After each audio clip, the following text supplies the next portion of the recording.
Thank you, Mr. Chairman. General Cotton, welcome. I'm sure you were briefed before this hearing that the Russians again.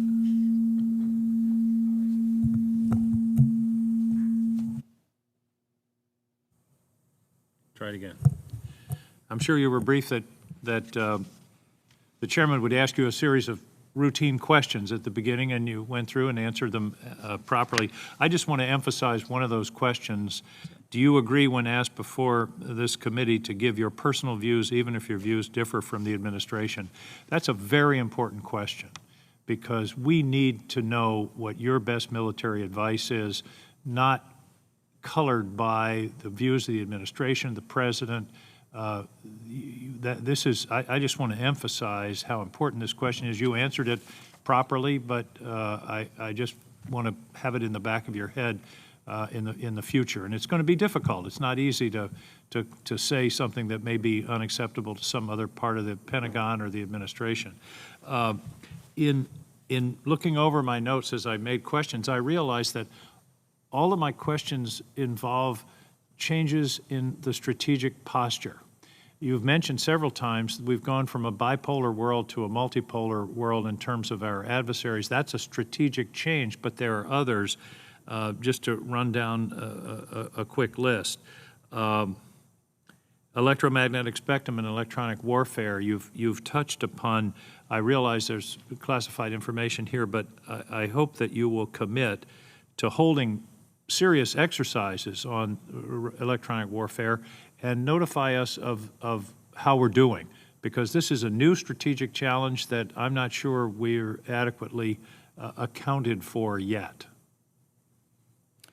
So, Senator, for your first question, absolutely yes. My best military advice presented to the committee.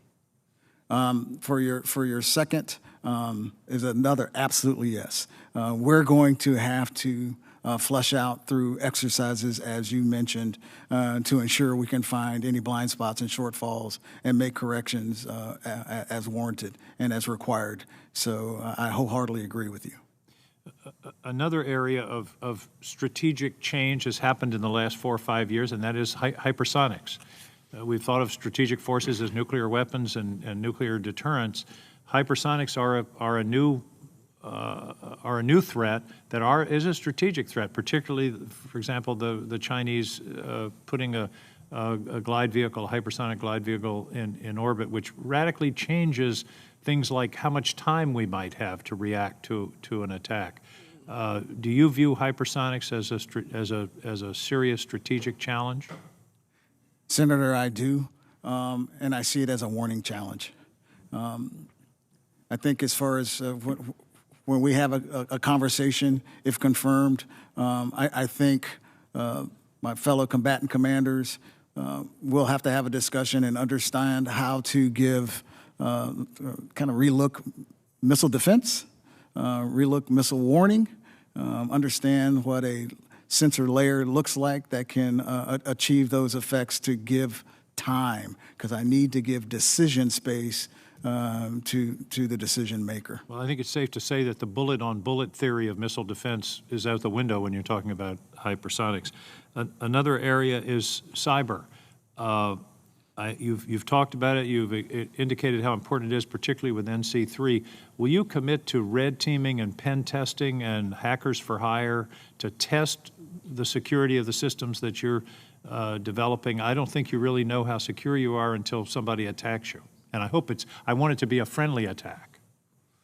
Senator, if confirmed, that'll be one of the first directions I would give to the NEC. Thank you.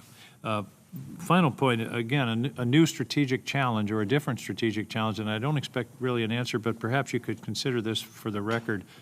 That is non-state actors with nuclear weapons. The deterrent theory doesn't work if you don't have a capital city and if you don't care about dying. And we have a proliferation of nuclear weapons, and we have rogue states developing nuclear weapons and nuclear materials.